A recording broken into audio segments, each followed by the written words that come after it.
महत्व तो इस बात का है कि जो आपके पास है आप उसका उपयोग किस तरह से करते हैं। प्रेम आत्मा से होता है, शरीर से नहीं। जो शरीर से हो वो मात्र आकर्षण है, जो आत्मा से हो वही शाश्वत प्रेम है।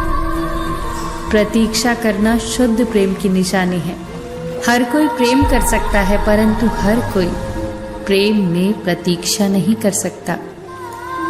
जब परिवार के लोग अप्रिय लगने लगे और पराये लोग प्रिय, तो समझ लेना कि संकट का समय आरंभ हो चुका है। परिवार के साथ हमेशा बने रहें, क्योंकि यही वो एकमात्र जगह है जहां हमें हमारी सारी कमियों के साथ स्वीकार किया जाता है। लोभ जब मनुष्य के भीतर एक सीमा से अधिक बढ़ जाता है, तब संसार में सब कुछ प्राप्त कर लेने के बाद भी मनुष्य को शांति और संतुष्टि कभी प्राप्त नहीं होती। सम्मान के लिए संघर्ष करें और अधर्म का साथ न दे। अधिकार के लिए अवश्य लड़े, परंतु जिस पर अधिकार न हो उसका मोह न करें। उदार बनो, मगर खुद का इस्तेमाल न होने दो। प्यार करो पर खुद को ठेस न लगने दो। विश्वास करो परंतु भोले न बनो। दूसरों की सुनो पर अपनी आवाज न खोने दो।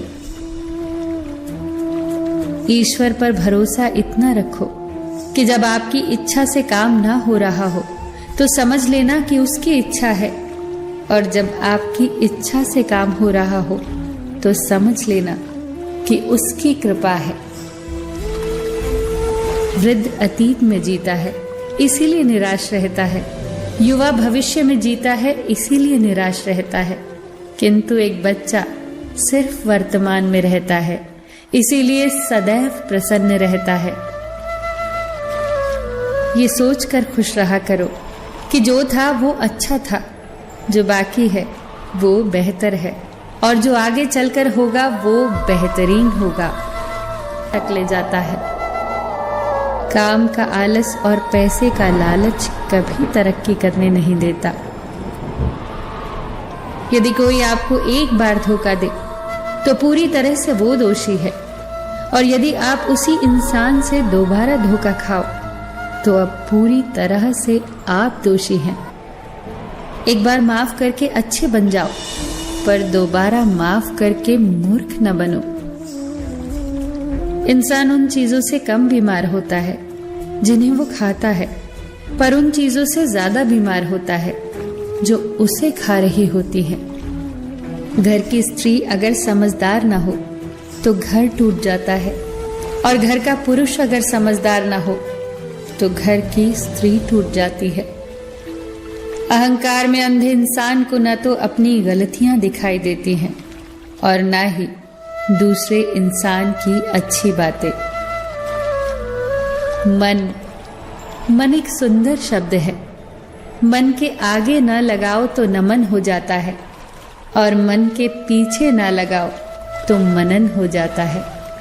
जीवन में नमन और मनन करते रहिए, जीवन की समस्याएं समाप्त होने लगेंगी।